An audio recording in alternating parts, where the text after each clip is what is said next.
ಇವತ್ತು ವಿಶೇಷವಾಗಿ ಸ್ಮೈಲ್ ಕೊಟ್ಲು ಸೂಜಿ ಮಲ್ಲಿಗೆ ನಮ್ಮ ರಾಜೇಶ್ ಕೃಷ್ಣನ್ ಅವರು ಹಾಡಿರುವಂಥ ಗೀತೆಯನ್ನು ಕೂಡ ನೋಡಲಿದ್ದೇವೆ. ದಯವಿಟ್ಟು ಪ್ಲೇ ಮಾಡಿ ಸರ್.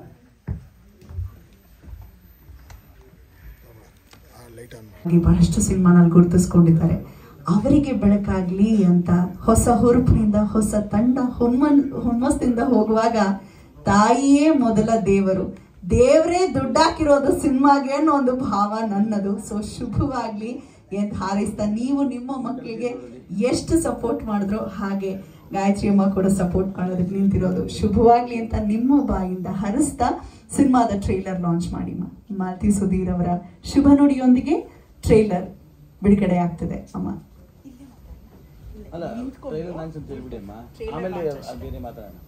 ಟ್ರೈಲರ್ ಲಾಂಚ್ ಠಾಣೆ ಸಿನಿಮಾ. ಥ್ಯಾಂಕ್ಸ್. ಏನೆಲ್ಲ ಎಲಿಮೆಂಟ್ಸ್ ಇದೆ ಜನರನ್ನ ಅಟ್ರಾಕ್ಟ್ ಮಾಡುವಂಥದ್ದು ದಯಮಾಡಿ ತಿಳಿಸಿ. ಎಲ್ಲ ಪತ್ರಿಕಾ ಮಾಧ್ಯಮ ಮಿತ್ರರಿಗೆ ಮತ್ತು ನನ್ನ ಸ್ನೇಹಿತರಿಗೆ ಮತ್ತು ನಮ್ಮ ಪ್ರದರ್ಶನ ಕಲಾ ಸಂಸ್ಥೆ ಸ್ನೇಹಿತರು, ಠಾಣೆ ಕೇರ್ ಆಫ್ ಶ್ರೀರಾಮ್ಪುರ ಸಿನಿಮಾ ತಂಡದ ತಂತ್ರಜ್ಞರು, ಕಲಾವಿದರು ಮತ್ತು ಇಲ್ಲಿ ಇರುವಂತಹ ತಾಯಿ ಸಮಾನರಾದಂತಹ ಮಾಲತಿ ಮ್ಯಾಮ್ ಅವರು ಮತ್ತು ನಮ್ಮ ಕನ್ನಡ ಅಭಿವೃದ್ಧಿ ಪ್ರಾಧಿಕಾರದ ಕಾರ್ಯದರ್ಶಿಗಳು ಮತ್ತು ಇಲ್ಲಿ ನೆರೆದಿರ್ತಕ್ಕಂಥ ಎಲ್ಲರಿಗೂ ನನ್ನ ನಮಸ್ಕಾರ ಮತ್ತು ಸ್ವಾಗತ ಕೋರ್ತಾ, ಠಾಣೆ ಕೇರ್ ಆಫ್ ಶ್ರೀರಾಮ್ಪುರ ಕಳೆದ ಬಾರಿ ನಾವು ಆಗಲೇ ಒಂದು ಆಡಿಯೋ ಲಾಂಚಲ್ಲಿ ಸಾಕಷ್ಟು ಮಾಹಿತಿಗಳನ್ನ ಕೊಟ್ಟಿದ್ವಿ ಸಿನಿಮಾ ಬಗ್ಗೆ. ಈ ಸಿನಿಮಾ ಯಾಕೆ ನೋಡಬೇಕು ಜನ ಅಂತ ನಿನ್ನೆನೂ ಒಂದಷ್ಟು 7-8 ಚಾನಲ್ಗಳು ಇಂಟರ್ವ್ಯೂನೂ ಮಾಡಿದರು. ನಾವು ನಮ್ಮ ಸಿನಿಮಾ ಮೂಲಕ ಏನು ಹೇಳಕ್ಕೆ ಹೊರಟಿದ್ದೀವಿ ಅಂದರೆ, ಏನು ಈ ಬೆಂಗಳೂರು, ನಮ್ಮ ಬೆಂಗಳೂರು ಮುಂಚೆ ಇದ್ದಿದ್ದ ಪಾಪ್ಯುಲೇಷನ್ನು ಸುಮಾರು ಒಂದು 5ರಿಂದ 10 ಲಕ್ಷ ಇರ್ಬೋದು. ಆದರೆ ಇವತ್ತಿನ ಬೆಂಗಳೂರು ಸರಿಸುಮಾರು ಒಂದು 2 ಕೋಟಿಯಷ್ಟು ಆಗಿದೆ. ಅದು ದಟ್ ಈಸ್ ಬಿಕಾಸ್ ಆಫ್ ವಲಸಿಗರು. ಯಾಕಂದರೆ ಭಾರತಾದ್ಯಂತ ಮತ್ತು ರಾಜ್ಯಾದ್ಯಂತ ಎಲ್ಲರೂ ತಮ್ಮ ಜೀವನ ಕಟ್ಕೊಳ್ಳೋಕ್ಕೆ ಅಂತ ಬೆಂಗಳೂರಿಗೆ ಬರ್ತಾರೆ. ಎಸ್ಪೆಷಲಿ ಏನು ಈ ಸ್ಲಮ್ಗಳಲ್ಲಿ ಅಥವಾ ಈ ಮೀಡಿಯಂ ರೇಂಜ್ ಆಫ್ ಪೀಪಲ್ ಇರ್ತಾರೆ. ಸೊ ಅವ್ರಗಳದೆಲ್ಲ ಒಂದು ಜೀವನ ಕಟ್ಕೊಳ್ಳೋಕ್ಕೆ ಅಂತ ಒಂದು ಸ್ಲಮ್ಗಳಲ್ಲಿ ಅವರು ಅವ್ರದ್ದೇ ಆದ ಜೀವನ ಕಟ್ಕೊಂಡಿರ್ತಾರೆ. ಸೊ ನೀವಾಗಲೇ ನೋಡಿದ್ದೀರಾ ಟ್ರೈಲರ್ ನೋಡಿ ನಿಮ್ಗೊಂದು ಜಸ್ಟಿಫಿಕೇಶನ್ ಬಂದಿರಬೇಕು. ಏನು ಕಾಳಿ ಅಂದರೆ, ನಾನು ನಿರ್ವಹಿಸ್ತಾ ಇರೋದು ಕಾಳಿ ಅನ್ನೋ ಒಂದು ಪಾತ್ರ. ನನ್ನ ಭವಾನಿ ನಗರ ಅಂತ ಒಂದು ಲೊಕೇಶನ್ ಅಂತ ಫಿಕ್ಸ್ ಮಾಡಿದ್ದೀವಿ. ಅದು ಶ್ರೀರಾಮ್ಪುರದ ಒಂದು ಭಾಗ. ಅಂದರೆ ಒಂದು ಠಾಣೆ, ಅದಕ್ಕೆ ಲಿಮಿಟಲ್ಲಿ ಭವಾನಿ ನಗರನೂ ಬರುತ್ತೆ, ಶ್ರೀರಾಮ್ಪುರನೂ ಬರುತ್ತೆ.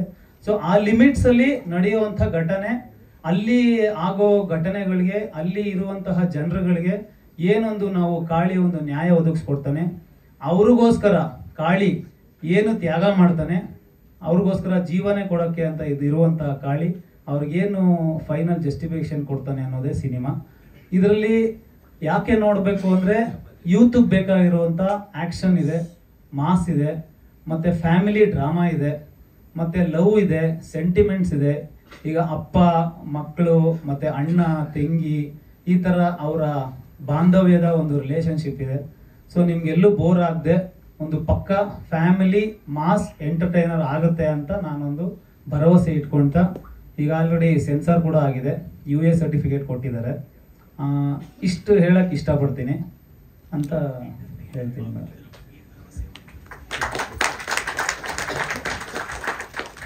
ಆಗುವಂತಹ ಕ್ಯಾರೆಕ್ಟರ್ಸ್ನೇ ಕೊಟ್ಟಿದ್ದಾರೆ. ಸೂಟ್ ಅವ್ರು ಮಾಡಿದಂಥ ಮೊದಲ ಸಿನಿಮಾ ಎಲ್ಲರೂ ಬಹಳ ಒಂದು ಒಳ್ಳೆಯ ರೆಸ್ಪಾನ್ಸ್ ಸಿಕ್ಕಿತ್ತು. ಠಾಣೆ ಮತ್ತಷ್ಟು ಎತ್ತರಕ್ಕೆ ನಿಮ್ಮನ್ನು ಕೊಂಡೊಯ್ಲಿ ಸರ್ ಅಂತ ಹೇಳ್ತಾ ಏನು ಹೇಳ್ತೀರಾ ಸಿನಿಮಾ ಬಗ್ಗೆ? ಎಲ್ರಿಗೂ ನಮಸ್ಕಾರ. ಮಾಧ್ಯಮ ಮಿತ್ರರಿಗೂ ಹಾಗೂ ಠಾಣೆ ಚಿತ್ರದ ಎಲ್ಲ ಕಲಾವಿದರು, ತಂತ್ರಜ್ಞರಿಗೂ ಎಲ್ರಿಗೂ ಸ್ವಾಗತ. ಹಾಗೆ ಎಲ್ರಿಗೂ ಧನ್ಯವಾದಗಳು. ಠಾಣೆ ಚಿತ್ರದ ನನ್ನ ಇಷ್ಟು ಜರ್ನಿಲಿ ಎಲ್ಲರೂ ಸಹಕಾರ ಕೊಟ್ಟಿದ್ದೀರಿ.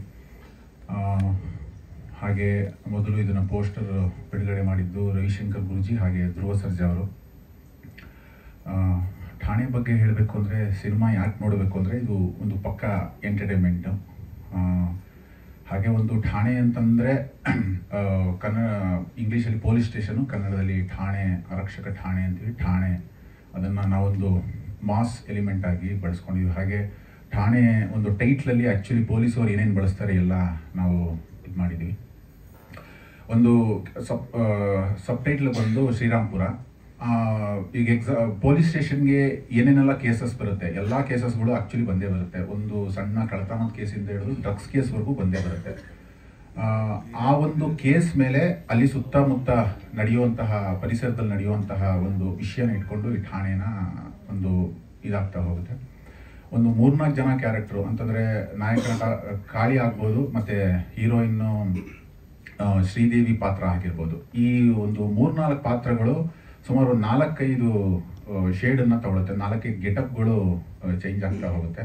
ಇದರಲ್ಲಿ ಒಂದಷ್ಟು ತೋರಿಸಿಲ್ಲ, ಈ ಥರದ್ದು ಬರ್ತಾ ಹೋಗುತ್ತೆ. ಹಾಗೆ ಹೇಳಿದಾಗೆ ಪಕ್ಕ ಎಂಟರ್ಟೈನ್ಮೆಂಟು, ಮಾಸ್ ಎಲಿಮೆಂಟ್ ಇದೆ, ಹಾಗೆ ಕಾಮಿಡಿನೂ ಸಹ ಇದೆ. ಪಿ ಡಿ ಸತೀಶ್ ಚಂದ್ರ ಅವರು ಅದೊಂದು ನಿಭಾಯಿಸಿದ್ದಾರೆ. ಹಾಗೆ ಒಂದು ಪ್ರೀತಿ ಅಂತಂದಾಗ ಕಾಳಿ ಶ್ರೀದೇವಿ ಒಂದು ಅಣ್ಣ ತಂಗಿಯ ಒಂದು ಬಾಂಧವ್ಯನೂ ಇದೆ, ಮತ್ತು ಒಂದು ತಂದೆ ಮಗಳ ಒಂದು ಸಂಬಂಧ ಕೂಡ ಇದರಲ್ಲಿ ಇದೆ ಅಂತ ಹೇಳ್ತೀನಿ. ಟ್ರೈಲರ್ ನೋಡಿದ್ದೀರಾ. ಹಾಗೆ ಮಾಧ್ಯಮ ಮಿತ್ರರು, ಇದೇ ಮೇ 30ನೇ ತಾರೀಕು ಚಿತ್ರ ಬಿಡುಗಡೆ. ಎಲ್ಲರೂ ಚಿತ್ರಮಂದಿರಕ್ಕೆ ಬಂದು ಸಿನಿಮಾ ನೋಡಿ ಅಂತ ಕೇಳ್ಕೊಳ್ತೀನಿ. ಇತ್ತೀಚೆಗೆ ಒಂದು ಇದಿದೆ, ಅಂದರೆ ಸಿನಿಮಾ ಜನ ಬರ್ತಾ ಇಲ್ಲ ಅಂತ. ಮಂದಿರಕ್ಕಂತೂ ಯಾವಾಗಲೂ ಹೋಗ್ತೀರಾ, ವಾರಕ್ಕೊಂದ್ಸಲಿ ಚಿತ್ರಮಂದಿರಕ್ಕೆ ಬನ್ನಿ ಅಂತ ಒಂದು ನನ್ನ ಕಡೆಯಿಂದ ಮನೆಗೆ ಅಷ್ಟೇ. ಮಂದಿರಕ್ಕೂ ಹೋಗಬೇಕು, ಮಂದಿರಕ್ಕೆ ಹೋಗೋದ್ರಿಂದ ಭಗವಂತ ಆಶೀರ್ವಾದ ಕೊಡ್ತಾನೆ. ಚಿತ್ರಮಂದಿರಕ್ಕೆ ಬಂದ್ರೆ ನಿಮ್ಮ ಆಶೀರ್ವಾದ ನಮಗ್ ಸಿಗತ್ತೆ. So sweet. ಶುಭ. ಎಲ್ರಿಗೂ ನಮಸ್ಕಾರ. ಹಾಡುಗಳು ಈಗಾಗಲೇ ಬಿಡುಗಡೆ ಆಗಿದೆ. ಆಡಿಯೋ ಲಾಂಚಲ್ಲಿ ಒಂದಷ್ಟು ವಿಷಯಗಳನ್ನ ಹಂಚ್ಕೊಂಡಿದ್ದೀನಿ. ಮೊದಲನೇದಾಗಿ ಭಗತ್ ಸರ್ಗೆ ಧನ್ಯವಾದಗಳನ್ನ ತಿಳಿಸ್ತೀನಿ. ಯಾಕಂದರೆ ಇಂಥ ಒಂದು ಮಾಸ್ ಎಲಿಮೆಂಟ್ ಇರೋವಂಥ ಚಲನಚಿತ್ರವನ್ನು ನನ್ನ ಒಂದು ಸಂಗೀತ ನಿರ್ದೇಶನಕ್ಕೆ ಅವಕಾಶ ಕೊಟ್ಟಿದ್ದಕ್ಕೆ ಅವ್ರಿಗೆ ಧನ್ಯವಾದಗಳನ್ನ ತಿಳಿಸ್ತೀನಿ. ಬಿಕಾಸ್ ಯಾಕಂದರೆ ಫೀಮೇಲ್ ಮ್ಯೂಸಿಕ್ ಡೈರೆಕ್ಟರ್ ಅಂದ ತಕ್ಷಣ ನಾನು ಸುಮಾರು ಜನ ಬರ್ತಿರ್ತಾರೆ, ಲೈಕ್ ಅಂದರೆ ಇನ್ಕ್ವೈರಿಗೆ ಲೈಕ್ ಒಂದು ಕೆಲವರು ಕಾನ್ಫಿಡೆನ್ಸಲ್ಲಿ ಬರ್ತಾರೆ, ಲೈಕ್ ಈ ಹುಡುಗಿ ಮಾಡ್ತಾಳೆ ಅಂತ. ಕೆಲವರು ಎಲ್ಲೋ ಒಂದು ಕಡೆ ಒಂದು ಅಳುಕು ಇಟ್ಕೊಂಡು ಬರ್ತಾರೆ. ಅವಾಗ ನಮಗೆ ಕೆಲಸ ಮಾಡೋದು ಕಷ್ಟ ಆಗುತ್ತೆ. ಬಟ್ ಭಗತ್ ಸರ್ ಬಂದಾಗ ಅವರು ತುಂಬ ಒಂದು ಕಾನ್ಫಿಡೆಂಟ್ ಇದ್ರು, ಐ ಮೀನ್ ನೀವು ಮಾಡ್ತೀರಾ ಅಂತ. ಸೊ ಅದೇ ಒಂದು ಭರವಸೆ ಮೇಲೆ ನಾನು ಕೆಲಸ ಮಾಡ್ತಾ ಹೋದೆ. ಮತ್ತು 2 ಹಾಡುಗಳಿದೆ ಇದರಲ್ಲಿ. ಒಂದು ಥೀಮ್ ಸಾಂಗ್ ಇದೆ. 2 ಹಾಡುಗಳು ಆಲ್ರೆಡಿ ನಮ್ಮ ಲೇಖ ಆಡಿಯೋ ಕಂಪ್ನಿಯಲ್ಲಿ ರಿಲೀಸ್ ಮಾಡಿದ್ದೀವಿ. ಮೊದಲನೇ ಹಾಡು ಮೋಟಿವೇಶನಲ್ ಸಾಂಗು, ಮಕ್ಕಳು ಹಾಡಿರುವಂಥದ್ದು, ರೆಮೋ ಸಾಹಿತ್ಯ. ಮತ್ತು 2ನೇ ಹಾಡು ರಾಜೇಶ್ ಕೃಷ್ಣನ್ ಅವರು ಹಾಡಿರುವಂಥದ್ದು, ಲಕ್ಷ್ಮೀ ರಮೇಶ್ ಅವರ ಸಾಹಿತ್ಯ. ಈ ಸಾಂಗು ನಾನು ಕಂಪೋಸ್ ಮಾಡಬೇಕಾದ್ರೆ ಈ ಮುಂಚೆ ಮಾಡಿದಂಥ ಚಲನಚಿತ್ರಗಳಿಗಿನ್ನ ಇದು ಬೇರೆ ರೀತಿ ಇರಬೇಕು ಅನ್ನೋದು ಒಂದು ನನ್ನ ಥಾಟ್ ಆಗಿತ್ತು. ಬಿಕಾಸ್ ಈ ಹಿಂದೆ ನಾನು ಒಂದಷ್ಟು ಕನಸು ಮಾರಾಟಕ್ಕಿದೆ, ಮಲೆನಾಡು ಸೊಗಡೆ ಇರುವಂಥದ್ದು, ದೆನ್ ಬಯಲು ಸೀಮೆ ಕಂಪ್ಲೀಟ್ ಉತ್ತರ ಕರ್ನಾಟಕ ಬೇಸ್ಡ್ ಇರುವಂಥ ಮೂವಿ ಮನಸ್ಸಾಗಿದೆ. ದೆನ್ ಈ ಮೂವಿ ಬಂದಾಗ ಕೆಲವರು ನನಗೇನು ರಿವ್ಯೂ ಹೇಳಿದರು ಅಂತಂದರೆ, ನೀನು ತುಂಬ ಮ್ಯೂಸಿಕಲ್ ಆಗಿ ಮಾಡ್ತೀಯ, ಸ್ವಲ್ಪ ಮಾಸ್ ಆಡಿಯನ್ಸ್ಗೂ ರೀಚ್ ಆಗೋ ಥರ ಒಂದು ಸಿಂಪಲ್ ಟ್ಯೂನ್ ಇಟ್ಕೊಂಡು, ಅಂದರೆ ಪ್ರತಿಯೊಬ್ಬರು ಗುನ್ಗೋ ಥರ ಇರಬೇಕು ಆ ಹಾಡನ್ನು ಅನ್ನೋದೊಂದು ಕೆಲವರು ನನಗೆ ಅಭಿಪ್ರಾಯ ತಿಳಿಸಿದ್ರು. ಅದೊಂದು ನನ್ನ ಮೈಂಡಲ್ಲಿ ಅದನ್ನ ಇಟ್ಕೊಂಡು ಈ ಸ್ಮೈಲು ಕೊಟ್ಲು ಸೂಜಿ ಮಲ್ಲಿ ಅನ್ನೋದು ಹಾಡನ್ನ ನಾವು ಮಾಡಿದ್ದು. ಸೊ ಆ ಒಂದು ಸಿಂಪಲ್ ಕಂಪೋಸಿಷನ್ಗೆ ಸಿಂಪಲ್ ಸಿಂಗರ್ ಆಗಲ್ಲ, ಸೊ ಲೆಜೆಂಡ್ ಸಿಂಗರ್ ಇರಬೇಕು ಅಂತ ರಾಜೇಶ್ ಕೃಷ್ಣನ್ ಅವರು ಹಾಡಿದ್ರು. ಆ್ಯಂಡ್ ಅವ್ರು ಹಾಡಬೇಕಾದ್ರೆ ಲೈಕ್ ಪ್ರವೀಣ್ ಅವರ ಕ್ಯಾರೆಕ್ಟರ್ಗೆ ಸೂಟ್ ಆಗುವಂಥ ಒಂದು ಆ್ಯಟಿಟ್ಯೂಡ್ ಜೊತೆಗೆ ಒಂದು ಕ್ಯೂಟ್ನೆಸ್ ಎಲ್ಲವೂ ಅಳವಡಿಸ್ಕೊಂಡು ಅಷ್ಟು ಚೆನ್ನಾಗಿ, ಆ್ಯಂಡ್ ಅವ್ರ ವಾಯ್ಸ್ನಲ್ಲಿ ಪ್ರತಿಯೊಂದು ಅಕ್ಷರ ಒಂದು ಮುತ್ತು ಪೋಣಿಸ್ದಂಗೆ ಕೇಳುತ್ತೆ. ಆ್ಯಂಡ್ ನಾನು ಅನ್ಕೊಂಡಂಗೆ ಅದು ಜನಕ್ಕೆ ಚೆನ್ನಾಗಿ ಇವಾಗ ರೀಚ್ ಆಗ್ತದೆ ಕೂಡ. ಯೂಶ್ವಲಿ ನಾನು ಏನೇ ಕಂಪೋಸ್ ಮಾಡಿದ್ರು, ಸಾಂಗ್ ಮಾಡಿದ್ರು, ನನ್ನ ಮಗಳು ಫಸ್ಟ್ ಜಡ್ಜ್ಮೆಂಟ್ ಅವಳು. ಸೊ ಈ ಸಾಂಗ್ ಹಾಡಿದಾಗ ಅವಳು ತುಂಬಾ ಇಷ್ಟಪಟ್ಟು ಮತ್ತು ಆ್ಯಂಡ್ ಗುನ್ಗಕ್ಕೆ ಶುರು ಮಾಡಿದ್ಲು. ಎಲ್ಲೋ ಒಂದು ಕಡೆ ಇಲ್ಲ ಇದು ರೀಚ್ ಆಗುತ್ತೆ ಅನ್ನೋದು ಒಂದು ಭರವಸೆ ಬಂತು. ನೋಡಬೇಕು ಈ ಸಾಂಗ್ ಯಾವ ಮಟ್ಟಿಗೆ ರೀಚ್ ಆಗುತ್ತೆ ಅನ್ನೋದು. ಆ್ಯಂಡ್ ಬ್ಯಾಕ್ಗ್ರೌಂಡ್ ಸ್ಕೋರ್ ಬಂದಾಗ ನಿಜವಾಗ್ಲೂ ಚಾಲೆಂಜಿಂಗ್ ಆಗಿತ್ತು. ಮಾಸ್ ಜೊತೆಗೆ ಫ್ಯಾಮಿಲಿ, ಲವ್ ಎಲ್ಲವನ್ನೂ ಒಳಗೊಂಡಂಥ ಚಿತ್ರ. ನನಗೆ ಒಂದು ವಿಭಿನ್ನವಾಗಿತ್ತು ಒಂದು ನನ್ನ ಎಕ್ಸ್ಪೀರಿಯನ್ಸು. ಸೊ ಇಡೀ ಚಿತ್ರತಂಡಕ್ಕೆ ನನ್ನ ಧನ್ಯವಾದಗಳನ್ನ ತಿಳಿಸ್ತೇನೆ. ನೀವೆಲ್ಲರೂ ಸಪೋರ್ಟ್ ಇರಲಿ ಅಂತ ಕೇಳ್ಕೊತೀನಿ. Thank you. ಒಳ್ಳೇದಾಗಿ ತಂದೆ ಜೊತೆ ಶಂಕರನಾಥ್ ಅರವಿಂದ್ ಅವ್ರ ಜೊತೆ ಐ ಮೀನ್ ಅಪ್ಪ ಇವರೆಲ್ಲ ಒಟ್ಟಿಗೆ ನಾಟಕಗಳನ್ನ ಮಾಡಿದಂಥವ್ರು. ಸೊ ಇವ್ರ ಒಡನಾಟ ತುಂಬಾನೇ ಇತ್ತು. ಇವತ್ತು ನಮ್ಮ ಅಪ್ಪ ಅಮ್ಮ ಇಲ್ಲ ಅಂದ್ರೂ ಇವರಿದ್ದಾರೆ. Thank you. ನಮಸ್ಕಾರ. ಠಾಣೆ ಸಿನಿಮಾ ಮೇ 30ಕ್ಕೆ ರಿಲೀಸ್ ಆಗ್ತಾ ಇದೆ. ಆಲ್ಮೋಸ್ಟ್ ಒಂದು 45 to 50 ಥಿಯೇಟರ್ಸಲ್ಲಿ ರಿಲೀಸ್ ಮಾಡೋ ಪ್ಲಾನ್ ಇದೆ. ನಿಮ್ಮೆಲ್ಲರೂ ಸಹಕಾರ ಪ್ರೋತ್ಸಾಹ ಈ ಸಿನಿಮಾಗಿರಲಿ ಅಂತ ಕೇಳ್ಕೊತೀನಿ. Thank you.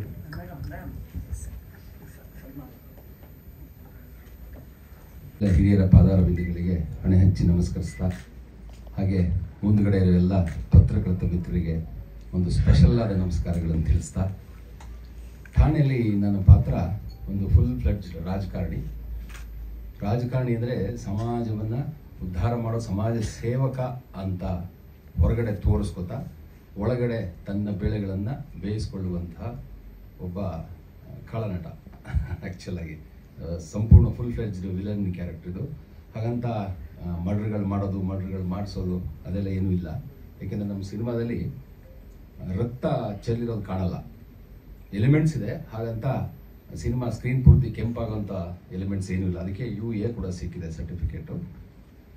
ನನ್ನ ಪಾತ್ರ ತುಂಬ ಚೆನ್ನಾಗಿ ಭಗತ್ ರಾಜ್ ಅವರು, ನನ್ನ ಪಾತ್ರ ಅಂತಲ್ಲ, ಈ ಸಿನಿಮಾದ ಸ್ಪೆಷಾಲಿಟಿ ಏನಪ್ಪ ಅಂತಂದರೆ ಎಲ್ಲ ಪಾತ್ರಕ್ಕೂ ಸರಿಯಾದ ಸ್ಪೇಸ್ ಇದೆ. ಎಲ್ಲ ಪಾತ್ರಕ್ಕೂ ಪ್ರಾಪರ್ ಒಂದು ಚೌಕಟ್ಟನ್ನು ಕೊಟ್ಟು ಪಿಕ್ಚರೈಸ್ ಮಾಡಿದ್ದಾರೆ. ನಿಜವಾಗ್ಲೂ ಸಿನಿಮಾ ಚೆನ್ನಾಗಿ ಮೂಡ್ ಬಂದಿದೆ ಅಂತ ನಮಗೆ ಡಬ್ಬಿಂಗಲ್ಲಿ ಅರ್ಥ ಆಯಿತು. ಬಟ್ ಸಿನಿಮಾ ತೋರಿಸಿದ್ರೆ ಇಲ್ಲ ಸರ್, ಸಿನಿಮಾ ಎಲ್ಲ ಒಟ್ಟಿಗೆ ನೋಡೋಣ ಅಂದಿದ್ದಾರೆ. ಹಾಗಾಗಿ ಸಿನಿಮಾ ಬಗ್ಗೆ ಹೆಚ್ಚಿಗೆ ಮಾತಾಡೋದು ಏನಿಲ್ಲ. ಬಟ್ ಈ ಸಿನಿಮಾ ಪ್ರೆಸ್ ಮೀಟ್ಗಳಲ್ಲಿ ಒಂದು ವಿಷಯ ಹೇಳೋದಕ್ಕೆ ಬೇಜಾರಾಗುತ್ತೆ. ಯಾಕೆಂದರೆ ಕೇಳೋರು ಅದೇ ಕೇಳ್ತಾರೆ, ಇತ್ತೀಚೆಗೆ ಯಾಕೆ ಸಿನಿಮಾಗೆ ಜನ ಬರ್ತಿಲ್ಲ ಅಂತ. ಸಿನಿಮಾಗೆ ಜನ ಬರಬೇಕು, ಬರ್ತಾರೆ. ಆ ನಂಬಿಕೆಯಿಂದ ಈ ಸಿನಿಮಾಗೆ ಬನ್ನಿ ಅಂತ ಕರೆಯೋಣ, ಬರ್ತಾರೆ. ಒಂದಲ್ಲ ಒಂದಿನ ಖಂಡಿತ ಬರ್ತಾರೆ. ಆ ದಿನ ಇದೇ ಆಗಲಿ. ಸೊ ಠಾಣೆ ಮುಖಾಂತರನೇ ಜನ ಎಲ್ಲ ಥಿಯೇಟ್ರ್ಗಳಿಗೆ ಲಗ್ಗೆ ಹಾಕಲಿ ಅನ್ನೋ ಒಂದು ಆಸೆ ನನಗೂ ಇದೆ. ಆ ಆಸೆನ ನಮ್ಮೆಲ್ಲ ಪತ್ರಕರ್ತ ಮಿತ್ರರ ಮುಖಾಂತರ ಕರ್ನಾಟಕದ ಎಲ್ಲ ಜನತೆಗೆ ತಲುಪಿಸುವಂಥ ಒಂದು ಸಣ್ಣ ಪ್ರಯತ್ನ ನಾವೆಲ್ಲ ಸೇರಿ ಮಾಡ್ತಾ ಇದ್ದೀವಿ. ಸಿನಿಮಾಗೆ ಜನ ಬರಬೇಕು. ಸಿನಿಮಾ ಆಗಿದ್ದಿದ್ರೆ ಜನ ಖಂಡಿತವಾಗ್ಲೂ ಬರ್ತಿದ್ರು. ಅಂದರೆ ಸಿನಿಮಾದಲ್ಲಿ ಕ್ವಾಂಟಿಟಿ ಜಾಸ್ತಿ ಆಗಿದೆ, ಇಲ್ಲ ಒಂದು ಕಡೆ ಕ್ವಾಲಿಟಿ ಕಡಿಮೆ ಆಗಿದೆ ಅನ್ನೋ ಒಂದು ಅಪವಾದ ಇದೆ. ಇನ್ನೊಂದು, ಸಿನಿಮಾ ಥಿಯೇಟ್ರಲ್ಲಿ ಮಾತ್ರ ಇದ್ದಿದ್ರೆ ಜನ ಥಿಯೇಟ್ರಿಗೆ ಹೋಗ್ತಿದ್ರು. ಸಿನಿಮಾ ಚೆನ್ನಾಗಿಲ್ಲ ಅಂದರೆ ಚೆನ್ನಾಗಿಲ್ಲ ಅಂತಿದ್ರು, ಚೆನ್ನಾಗಿದ್ದರೆ ಚೆನ್ನಾಗಿದೆ ಅಂತಿದ್ರು. ಈಗ ಏನಾಗ್ಬಿಟ್ಟಿದೆ, ಸಿನಿಮಾ ಟಿವಿಗೆ ಬಂತು, ಸಿನಿಮಾ ಫೋನಿಗೆ ಬಂತು, ಇನ್ನೆಲ್ಲೆಲ್ಲಿ ಬರುತ್ತೋ ಗೊತ್ತಿಲ್ಲ. ಸೊ ಥಿಯೇಟ್ರಲ್ಲಿ ಇದ್ದರೆ ಜನ ಜಾಸ್ತಿ ನೋಡ್ತಾರೆ. ಅದಕ್ಕೆ ಯಾರ್ಯಾರು ಏನೇನು ಸ್ಪೆಷಲ್ ಎಫರ್ಟ್ಸ್ ಹಾಕಿ ಸಿನಿಮಾಗಳು ಜಾಸ್ತಿ ದಿವಸ ಥಿಯೇಟ್ರಲ್ಲಿ ಇರೋ ಥರ, ಬೇರೆ ಮಾಧ್ಯಮಗಳಿಗೆ ಬರೋದಕ್ಕೆ ಸ್ವಲ್ಪ ಟೈಮ್ ಆಗೋ ಥರ ಮಾಡಿದರೆ ಖಂಡಿತವಾಗ್ಲೂ ಜನ ಥಿಯೇಟ್ರಿಗೆ ಬರ್ತಾರೆ. ಆ ಕಾಲ ದೂರ ಇಲ್ಲ, ಸ್ವಲ್ಪ ಸರಿ ಹೋಗುತ್ತೆ. ಕಾಲಚಕ್ರ ಉಳುತ್ತಾ ಎಲ್ಲ ವಿಷಯಗಳು ಸರಿ ಹೋಗ್ತವೆ. ಸೊ ನಮ್ಮ ಸಿನಿಮಾ ಬಗ್ಗೆ ಹೆಚ್ಚಿಗೆ ಹೇಳುವಂಥದ್ದು ಏನೂ ಇಲ್ಲ. ಟ್ರೈಲರ್ ನೋಡಿದ್ದೀರಾ. ಸಿನಿಮಾ ಎಲ್ಲ ವರ್ಗಕ್ಕೂ ಸಲ್ಲುವ ಸಿನಿಮಾ, ಮೊದಲನೇದಾಗಿ. ಎರಡನೇದಾಗಿ, ಇದು ಹಿಂದೆ ನಡೆದಿರಬಹುದಾದ, ಈಗ ನಡೀತಾ ಇರಬಹುದಾದ, ಮುಂದೆನೂ ನಡೀಬಹುದಾದ ಕತೆ. ಅಂದರೆ ಸಮಾಜದೊಳಗಡೆ ಹಾಸು ಹೊಕ್ಕಾಗಿರುವಂತಹ ಕತೆ ಆಗಿದ್ದರಿಂದ ಎಲ್ರಿಗೂ ಇಷ್ಟ ಆಗುತ್ತೆ. ಯಾಕೆಂದರೆ ಎಲ್ಲರೂ ಪಾರ್ಟ್ ಆಫ್ ದಿ ಸೊಸೈಟಿ ಆಗಿರೋದ್ರಿಂದ, ಈ ಸೊಸೈಟಿ ಎಲಿಮೆಂಟ್ಸೇ ಇಲ್ಲಿ ಮೇಯ್ನ್ ಇರೋದ್ರಿಂದ ಸೊ ಎಲ್ರಿಗೂ ಸಿನಿಮಾ ಇಷ್ಟ ಆಗುತ್ತೆ ಅಂತ ನನ್ನ ಭಾವನೆ. ಸೊ ಮತ್ತೊಮ್ಮೆ ಪತ್ರಕರ್ತ ಮಿತ್ರರಲ್ಲಿ ಅತ್ಯಂತ ಪ್ರೀತಿಯಿಂದ ವಿನಮ್ರವಾಗಿ ಕೇಳ್ಕೊಳ್ಳೋದೇನಪ್ಪ ಅಂತಂದರೆ, ದಯವಿಟ್ಟು ಈ ಸಿನಿಮಾಗೆ ಸ್ವಲ್ಪ ಸ್ಪೆಷಲ್ ಸಪೋರ್ಟ್ನ ಕೊಟ್ಟು ಜಾಸ್ತಿ ಜನಕ್ಕೆ ಈ ಸಿನಿಮಾ ರಿಲೀಸ್ ಆಗ್ತಿದೆ ಅನ್ನೋ ವಿಷಯವನ್ನು ತಲುಪಿಸಿದ್ರೆ ಖಂಡಿತವಾಗ್ಲೂ ಜನ ಥಿಯೇಟ್ರಿಗೆ ಬರ್ತಾರೆ. ಬಂದವರು ಸಿನಿಮಾ ಚೆನ್ನಾಗಿದೆ ಇನ್ನೂ 4 ಜನಕ್ಕೆ ಹೇಳ್ತಾರೆ, ಚೆನ್ನಾಗಿಲ್ಲ ಅಂದರೆ ನಮಗೆ ಬೈದು ಹೋಗ್ತಾರೆ. ನಾವು ಎರಡಕ್ಕೂ ರೆಡಿ ಇದ್ದೀವಿ. ಥ್ಯಾಂಕ್ ಯು, ನಮಸ್ತೆ. ಮರೆತುಬಿಟ್ಟಿದ್ದೆ, ಈ ಸಿನಿಮಾದಲ್ಲಿ ಒಂದು ಪಾತ್ರ ಆಗೋದಕ್ಕೆ ಅವಕಾಶ ಕೊಟ್ಟಂತಹ ಪ್ರೊಡ್ಯೂಸರು, ಡೈರೆಕ್ಟ್ರು, ಎಲ್ಲ ಸಿನಿಮಾ ತಂಡಕ್ಕೆ, ಜೊತೆಯಲ್ಲಿ ಕೆಲಸ ಮಾಡೋದಕ್ಕೆ ಎಲ್ರಿಗೂ ನಾನು ಚಿರಋಣಿಯಾಗಿರ್ತೀನಿ. ಥ್ಯಾಂಕ್ ಯು, ನಮಸ್ತೆ. ನಿಮ್ಮ ಹೋಸ್ಟಿಂಗ್ ಅಷ್ಟು ಚೆನ್ನಾಗಿ ಮಾಡಿ. ಈಗ ಏನೇ ಪ್ರಶ್ನೆಗಳಿಗೆ ಉತ್ತರ ಕೊಡ್ತಾರೆ. ಓಕೆ, ನನ್ನ ಈ ಫಿಲಮ್ನಲ್ಲಿ ಸ್ಪೆಷಾಲಿಟಿ ಏನಪ್ಪ ಅಂದರೆ, ನಾಗೇಶ್ ಅವರು, ಬಾಲಾ ರಜ್ವಾಡಿ ಅವ್ರು ಬಿಟ್ಟರೆ ಇನ್ನೆಲ್ಲ ನಮ್ಮ ಥಿಯೇಟರ್ ಗ್ರೂಪ್ ಅವರು, ಇಡೀ ಟೀಮ್ ಸ್ಕ್ರೀನಲ್ಲಿ ಕಾಣಿಸೋರೆಲ್ಲ, ಪ್ಲಸ್ ರವಿ, ಎಲ್ಲರೂ ನಮ್ಮ ಥಿಯೇಟರ್ ಗ್ರೂಪ್ ಅವರು. ಅದೊಂದು ಸ್ಪೆಷಾಲಿಟಿ ನನಗೆ ಭಾಳ ಹೆಮ್ಮೆ ಕೊಡುವಂಥ ವಿಷಯ. ಎಲ್ಲ ನಮ್ಮ ಬಾಯ್ಸ್ ಅಂತ ನೋಡ್ಬೋದು. ಆಮೇಲೆ ಎರಡನೇದು, ಎಲ್ಲ ಫಿಲಮ್ ಅವರು ಅದೇ ಹೇಳ್ತಾರೆ, ತುಂಬ ಕಷ್ಟಪಟ್ಟು ಮಾಡಿದ್ದೀವಿ, ತುಂಬ ಯುನೀಕ್ ಆಗಿದೆ, ಹೊಸದಾಗಿದೆ, ಎಲ್ಲೂ ನೋಡಿರಲ್ಲ. ಬಟ್ ಅದೆಲ್ಲ ಹೇಳಕ್ಕೆ ಬರಲ್ಲ. ಒಂದು ಇನ್ಸಿಡೆಂಟ್ ಹೇಳ್ಬಿಡ್ತೀನಿ. ಗೌರಿಪಾಳ್ಯದ ಗಲ್ಲಿ ಒಳಗೆ ಕರ್ಕೊಂಡೋದ್ರು ಡೈರೆಕ್ಟ್ರು. ನಾನು ಹಡು ಸೋಂಬೇರಿ, ನನಗೆ ಚೆನ್ನಾಗಿ ಗೊತ್ತಿರೋದು. ನಾನು ನಡೆಯಲ್ಲ, ಓಡಾಡಲ್ಲ, ಒಂದು ಹೆಜ್ಜೆ ಎಕ್ಸ್ಟ್ರಾ ಜಾಸ್ತಿ ನಡೆಯಲ್ಲ. ಬನ್ನಿ ಸರ್ ಅಂದರು. ಸ್ವಲ್ಪ ದೂರ ಬೈಕಲ್ಲಿ ಕರ್ಕೊಂಡೋಗಿ ಇಳಿಸ್ಬಿಟ್ಟು ನಡೀರಿ ಅಂದರು. ನಡೆದ್ವಿ ಹೋದ್ವಿ. ಅದೆಲ್ಲೋ ಗಲ್ಲಿ ಒಂದು ಸಡನ್ನಾಗಿ ಒಂದು ಕತ್ಲೆ ಆಗೋಯ್ತು. ಮಧ್ಯಾಹ್ನ ಬಿಸಿಲಲ್ಲಿ ಸಡನ್ನಾಗಿ ಕತ್ಲೆ ಗಲ್ಲಿ. ಹಂಗೆ ಹೋದ್ವಿ. ಅಲ್ಲಿ ಯಾವುದೋ ಒಂದು ಬಾಗಿಲು ಬಲಗಡೆ ತೆಗೆದ್ರು. ಒಳಗಡೆ ನೋಡಿದ್ರೆ ಒಂದು ಇಷ್ಟು ದೊಡ್ಡ ಹಾಲು, ಒಂದು 8-9 ಕೇರಮ್ ಟೇಬಲಲ್ಲಿ ಕೇರಮ್ ಮಾಡ್ತಿದ್ದಾರೆ. ನಾನು 1 ಸೆಕೆಂಡ್ ಅನ್ಕೊಂಡೆ ಇವರೇನೋ ಸೆಟ್ ಹಾಕ್ಸಿದಾರ ಅಂತ. ಬಟ್ ಬೈಕೇ ಬರ್ತಿರೋ ಜಾಗದಲ್ಲಿ ಸೆಟ್ ಹೆಂಗೆ ಆಗ್ತದೆ. ಆಮೇಲೆ ಗೊತ್ತಾಯ್ತು ಅದು ಆ್ಯಕ್ಚುಯಲ್ ಅಡ್ಡ, ಸಾಕಷ್ಟು ವ್ಯವಹಾರಗಳು ನಡೆಯೋ ಅಡ್ಡ ಅಂತ ಗೊತ್ತಾಯ್ತು. ಇವರೆಲ್ಲ ಮೂಲೆಯಲ್ಲಿ ಕೂತಿದ್ದಾರೆ, ರೆಡಿ ಅಂತ ಕೇಳಿಸ್ದೆ ಅಷ್ಟೇ. ಎಲ್ಲಿದ್ದಾರೆ ಅಂತಲೇ ಗೊತ್ತಾಗಲಿಲ್ಲ, ಹಂಗಿತ್ತು ಆ ಜಾಗ ಅಂತ. ಆಮೇಲೆ ಡೈರೆಕ್ಟರ್ ಸರ್ ಹೇಳ್ಕೊಟ್ಟಿದ್ದ ಡೈಲಾಗ್ ಎಲ್ಲ ಹೇಳಿ ಕಟ್ಟು ಮುಗಿದು ಹೊರಗಡೆ ಬಂದಮೇಲೆ ಒಂಥರ ಅಷ್ಟು ಆ ಥರ ಲೊಕೇಶನ್ಸಲ್ಲಿ ಶೂಟ್ ಮಾಡಿದ್ದಾರೆ. ಐ ಥಿಂಕ್ 2 ಸೆಟ್ ಬಿಟ್ಟರೆ ಇನ್ನಷ್ಟು ಒರಿಜಿನಲ್ ಲೊಕೇಶನ್ಸು. ಸೊ ಅದೊಂದು ಕಾರಣಕ್ಕೆ ನೀವು ನೋಡಬೇಕು. ಎರಡನೇದು ನಮ್ಮ ಇಡೀ ಟೀಮ್ ಪಾರ್ಟಿಸಿಪೇಟ್ ಮಾಡಿದೆ, ಆನ್ ಸ್ಕ್ರೀನ್ ಆಫ್ ಸ್ಕ್ರೀನ್, ಅದಕ್ಕೂ ನೋಡಬೇಕು. And of course thanks to the team, Praveena ನಿರ್ದೇಶಕರಿಗೂ ಹಾಗೂ ಮಾನ್ಸಾ ಹೊಳ್ಳೆ ಅವರ ಮ್ಯೂಸಿಕ್ ಬಗ್ಗೆ ನನಗೆ ಗೊತ್ತಿರಲಿಲ್ಲ ಎಷ್ಟು ಚೆನ್ನಾಗಿ ಮ್ಯೂಸಿಕ್ ಕೊಡ್ತಾರೆ. ರಶಸ್ ಎಲ್ಲ ನೋಡಿದಾಗ ಇಟ್ ವಾಸ್ ಬ್ರಿಲಿಯಂಟ್ ಆಗಿತ್ತು. ಅಫ್ಕೋರ್ಸ್ ಪ್ರಶಾಂತ್ ಅವ್ರದ್ದು short compositions beautiful. Thank you. I think ಅದೇ ಹೇಳಿದೆ ನಾನು. ಗೂಗಲ್, ನನ್ನ ಹೆಸರು ಗೂಗಲ್ ಸರ್. ಸಿನಿಮಾನಲ್ಲಿ ನನ್ನ ಹೆಸರು ಗೂಗಲು. ನನ್ನ ಮಚ್ಚ ಹೀರೋ ಪ್ರವೀಣ. ಅವನಿಗೆ ನಂದು ಅಭ್ಯಾಸ ಏನಪ್ಪ ಅಂದರೆ ನನ್ನ ಪ್ರತಿ ಮಾತಲ್ಲೂ ರಾಜ್ಕುಮಾರ್ ಫಿಲಮ್ದು ಒಂದು ಟೈಟ್ಲ್ ಹೇಳ್ತಾ ಇರ್ತೀನಿ. ಬಾರಪ್ಪ ಬಾರಪ್ಪ ಬಂಗಾರದ ಮನುಷ್ಯ, ಇದನ್ನ ತಗೊಂಡು ಹೋಗ್ಬಿಟ್ಟು ಆ ದೇವತಾ ಮನುಷ್ಯನ ಮನೆ ಕೊಟ್ಬಾ, ಆ ಥರ ಇಡ್ಲಿ ಕೊಡವ. ಅಂದರೆ ಹೀರೋ ಪೂರ್ವಾಶ್ರಮದಲ್ಲಿ ಒಂದು ಕ್ಯಾರೆಕ್ಟರ್ ಎಸ್ಟಾಬ್ಲಿಷ್ ಮಾಡಬೇಕಾದಾಗ ಬರುವಂಥ ಕ್ಯಾರೆಕ್ಟರ್. That's really lovely. ಸಾಮಾನ್ಯ ಮನುಷ್ಯಾಗಿ ಅವತ್ತು ವಿಶೇಷ ಅತಿಥಿಯಾಗಿ ಅವ್ರು ಬಂದಿದ್ರು.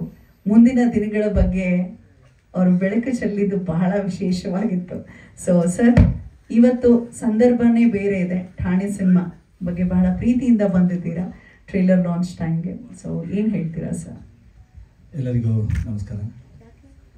ನನಗೆ ಈ ಠಾಣೆ ಅನ್ನೋಂಥ ಹೆಸರು ಕೇಳಿ ಭಾಳ ನನಗೊಂದು ಉದ್ವೇಗದಕ್ಕಿಂತಲೂ ಹೆಚ್ಚು ನನಗೆ ಅದರ ಮೇಲೆ ಆಸೆ ಉಂಟಾಯಿತು. ಅದರಲ್ಲಿ ಕೇರ್ ಆಫ್ ಶ್ರೀರಾಮ್ಪುರ ಅಂತಿದೆ.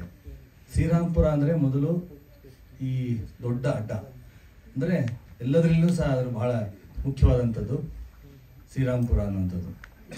ಆ ಶ್ರೀರಾಮ್ಪುರ ಜೊತೆಗೆ ಠಾಣೆ ಅಂತ ಸೇರಿಸಿದಲ್ಲ, ಆ ಠಾಣೆಯನ್ನು ಏನು ಲೆಟರ್ಸಲ್ಲಿ ಬರೆದಲ್ಲ ಬಹಳ ಚೆನ್ನಾಗಿದೆ. ಒಂದು ಗನ್ ಇದೆ, ಕೆಳಗಡೆ ಚಕ್ರ ಇದೆ, ಮುಂದೆ ಹಾಗೇನೆ ಲೆಟರ್ಸಲ್ಲಿ ಅದು ಮಾಡಿದ್ದಾರೆ, ಬಹಳ ವಿಶೇಷವಾದಂಥದ್ದು. ಮತ್ತು ಈ ಚಿತ್ರದಲ್ಲಿ ಬಹಳ ಮುಖ್ಯವಾಗಿ ನೋಡ್ತಕ್ಕಂಥದ್ದಂದರೆ ಕಳೆದ 35 ವರ್ಷದ ತಮ್ಮ ಇಡೀ ಜೀವನದ ನಿವೃತ್ತಿ ಹಣವನ್ನು ಮಗನಿಗಾಗಿ ಇಟ್ಟಿದಾರಲ್ಲ, ಅದು ತಾಯಿಯ ಪ್ರೀತಿ ಯಾವತ್ತೂ ಶಾಶ್ವತ ಅನ್ನಲಿಕ್ಕೆ ಇದು ದೊಡ್ಡ ಉದಾಹರಣೆ ಬಂದಿದೆ ನಮ್ಮ ಮುಂದೆ ಕಾಣ್ತದೆ. ಒಬ್ಬ ತಾಯಿ ಮಗನನ್ನ ಯಾವ ರೀತಿಯಾಗಿ ನಾನು ಬೆಳೆಸಬೇಕು ಅಥವಾ ಇನ್ನೂ ಏನು ಅವನ್ನ ಎತ್ತರಕ್ಕೆ ಒಯ್ಯಬೇಕು ಅನ್ನುವಂಥ ಒಂದು ಆಲೋಚನೆಯನ್ನು ಮಾಡಿದಾರಲ್ಲ, ಅದು ನಮಗೆ ಬಹಳ ಅನುಕರಣೀಯವಾದಂಥದ್ದು. ತಾಯಿ ಅನ್ನೋದನ್ನ ನಾವು ಜೀವನ ಪರ್ಯಂತ ಮರಲಿಕ್ಕೆ ಸಾಧ್ಯನೇ ಇಲ್ಲ, ಮತ್ತು ಆ ಋಣವನ್ನು ತೀರಿಸಲಿಕ್ಕೆ ಯಾವ ಮನುಷ್ಯನಿಗೆ ಸಾಧ್ಯ ಇಲ್ಲ. ಅಲ್ಪ ಪ್ರಮಾಣದಲ್ಲಿ ಮಾಡ್ಬೋದು ಅಷ್ಟೇ ಅವನು, ಆದರೆ ಋಣ ತೀರಿಸಲಿಕ್ಕಂತೂ ಸಾಧ್ಯ ಇಲ್ಲ. ಅದಕ್ಕೆ ಆ ಮಗನನ್ನ, ಪ್ರವೀಣ್ ಅವ್ರನ್ನ ಮತ್ತು ಇಡೀ ತಂಡವನ್ನ ಅವರು ಈಗಾಗಲೇ ಮೇಡಮ್ ಅವ್ರು ಹೇಳಿದ್ರು, ನನ್ನ ಮಗನ ಅಷ್ಟೇ ಬೆಳೆಸೋದಲ್ಲ, ಎಲ್ಲರೂ ಸಹ ಬೆಳೀತಾ ಇದ್ದೀರಿ, ಇನ್ನೂ ಬೆಳೆಸಿ ಅಂತ ಹೇಳಿದನ್ನ. ಮತ್ತು ಈಗಾಗಲೇ ಹೊಳ್ಳ ಮೇಡಮ್ ಅವರ ನೋಡಿದೆ, ಆ ಚಿಕ್ಕ ಮಗುವನ್ನು ಇಟ್ಕೊಂಡು ಹಾಡನ್ನು ಆಡಿಸಿದ್ದಾರೆ. ಅದೆಷ್ಟು ಸ್ಫೂರ್ತಿದಾಯಕ ಅಂತ ಹಾಡೋದು, ಮತ್ತು ಈ ಮಕ್ಕಳಿಗೆ ನಾವು ಎಷ್ಟು ಪ್ರೋತ್ಸಾಹ ನೀಡ್ತಕ್ಕಂಥದ್ದನ್ನ ಈ ಚಿತ್ರದಲ್ಲಿ ನಾವು ನೋಡ್ತಾ ಇದ್ದೀವಿ. ಹಾಗೇನೆ ಖಳನಾಯಕ ನಟದ ಇರ್ಬೋದು, ಗೂಗಲ್ ಅವರು ಇರ್ಬೋದು, ಅವ್ರು ತಮ್ಮ ಎಲ್ಲ ವಿಷಯವನ್ನು ಹಂಚ್ಕೊಂಡ್ರು. ಭಗತ್ ರಾಜ್ ಅವರಂತೂ ಅವ್ರು ತಮ್ಮ ಇಡೀ ಸ್ಕ್ರಿಪ್ಟ್ ಅನ್ನ ಬಗ್ಗೆ ಅಥವಾ ಇಡೀ ಚಿತ್ರದ ಬಗ್ಗೆ ವಿಷಯವನ್ನು ಹಂಚ್ಕೊಂಡಿದ್ದಾರೆ. ಹಾಗೇನೆ ಬಹಳ ಮುಖ್ಯವಾಗಿ ಇಲ್ಲಿ ಮಾಲತಿ ಮೇಡಮ್ ಇದ್ದಾರೆ, ಅವ್ರನ್ನ ಅವರ ಟಿವಿಯಲ್ಲಿ ನೋಡ್ತಾ ಇದ್ವಿ, ಪಿಕ್ಚರ್ ಅಲ್ಲಿ ನೋಡೋದು ಅಷ್ಟೇ ಕೆಲಸ ಆಗಿತ್ತು, ಆದ್ರೆ ಇವತ್ತು ನಮ್ಮ ವೇದಿಕೆ ಮೇಲೆ ಜೊತೆಗಿದ್ದಾರೆ. ಆಮೇಲೆ ಈ ಚಲನಚಿತ್ರಗಳಿಗೆ ಕನ್ನಡಿಗರು ಬರ್ತಾ ಇಲ್ಲ ಅನ್ನೋ ದೊಡ್ಡ ದೂರಿದೆ, ಸರ್ಕಾರಕ್ಕೂ ಬಹಳ ದೊಡ್ಡ ದೂರಿದೆ.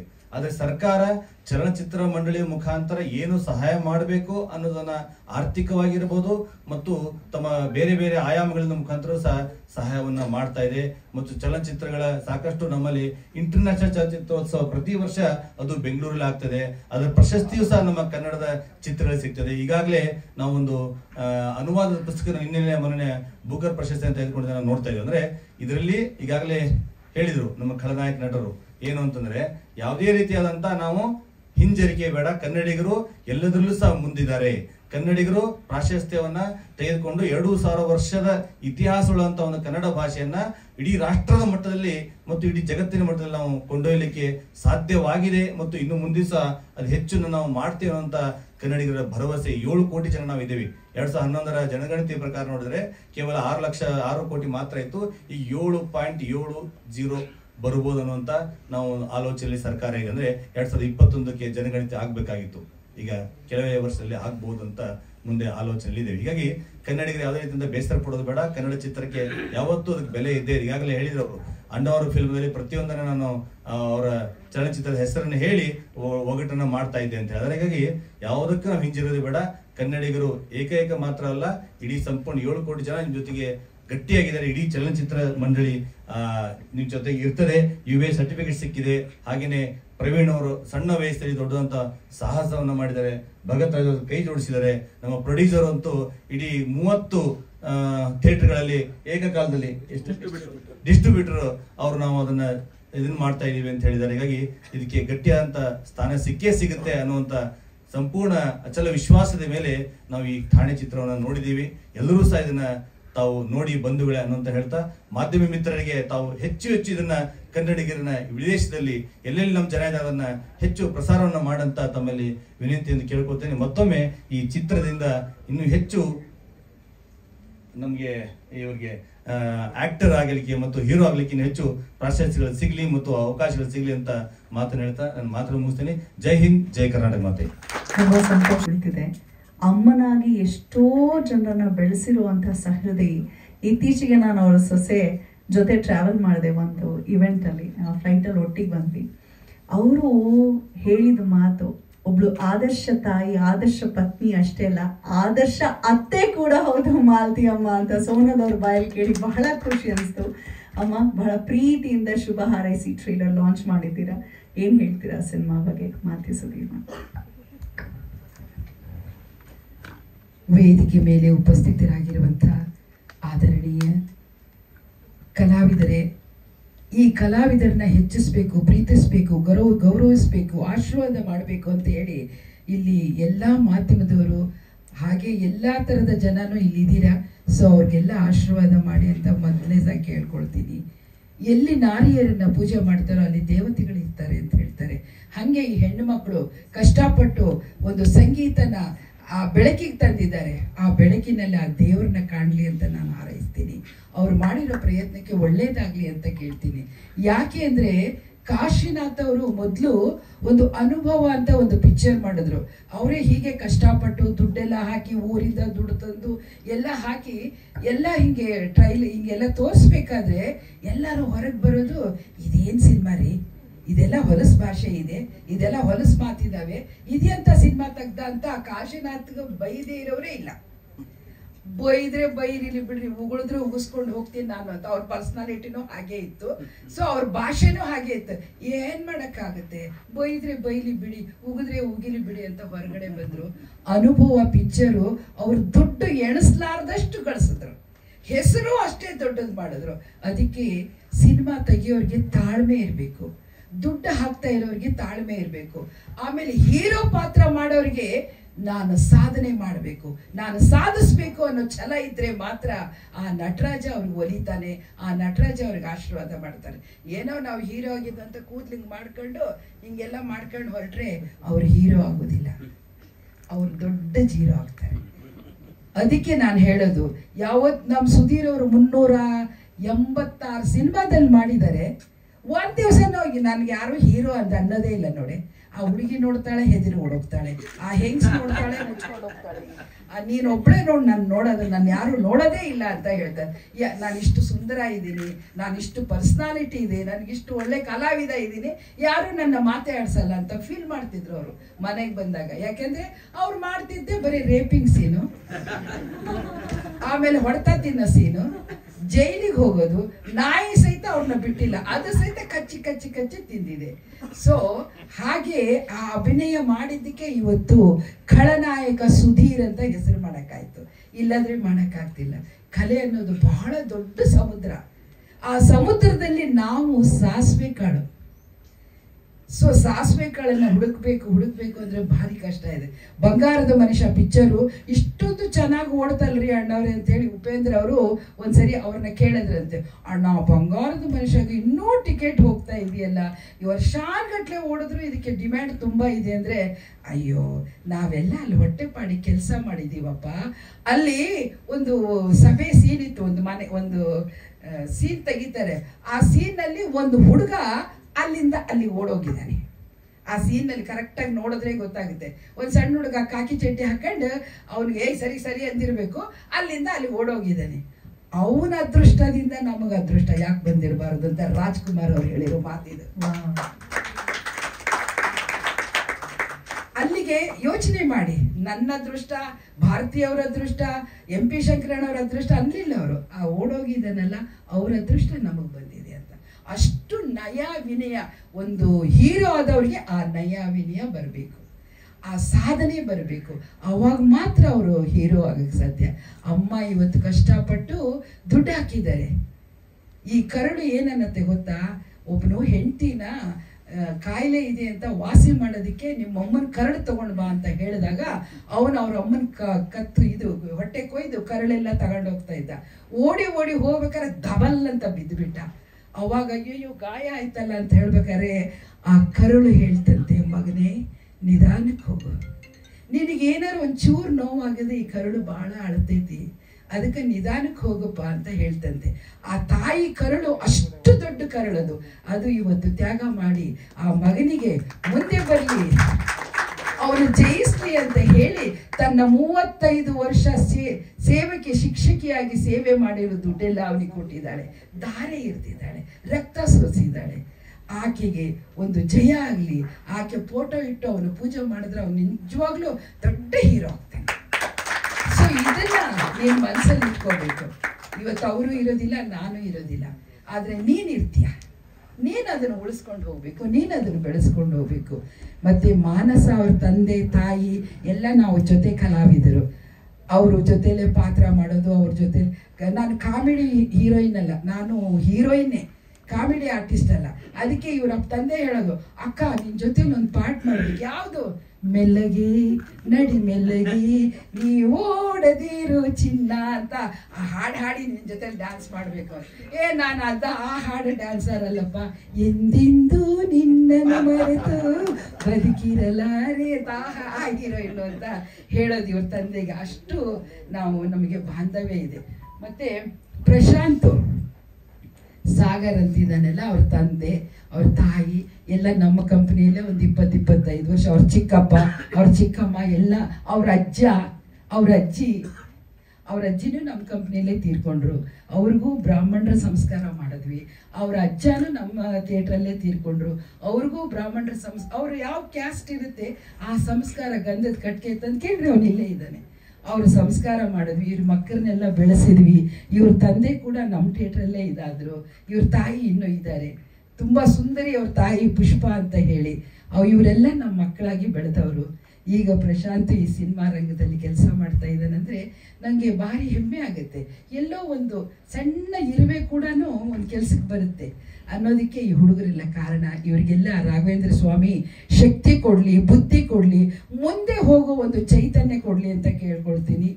ಸಿನಿಮಾಕ್ಕೆ ಯಾಕೆ ಬರಲ್ಲ ಥಿಯೇಟ್ರಿಗೆ ಜನ ಅಂತ ಹೇಳ್ತಾರಲ್ಲ, ಮನೋರಂಜನೆ ಮನೆಯಲ್ಲೇ ಬಂದು ಕೂತಿದೆ. ಮತ್ತು ಸಿನಿಮಾಕ್ಕೆ ಯಾಕ್ರಿ ಬರ್ತಾರೆ? ಒಂದು ಟಿವಿಯಿಂದ ಹಿಂಗೆ ನೋಡಿದ್ರೆ ಸಾಕು, ಮೊಬೈಲಲ್ಲಿ ಎಲ್ಲ ಹುಡುಗರು ಆ ಸಿನಿಮಾ ಬಂದೈತೆ ನಾವು ನೋಡೇವಿ, ಈ ಹಾಡು ಬಂದೈತೆ ನಾವು ನೋಡೇವಿ ಅಂತಾರೆ.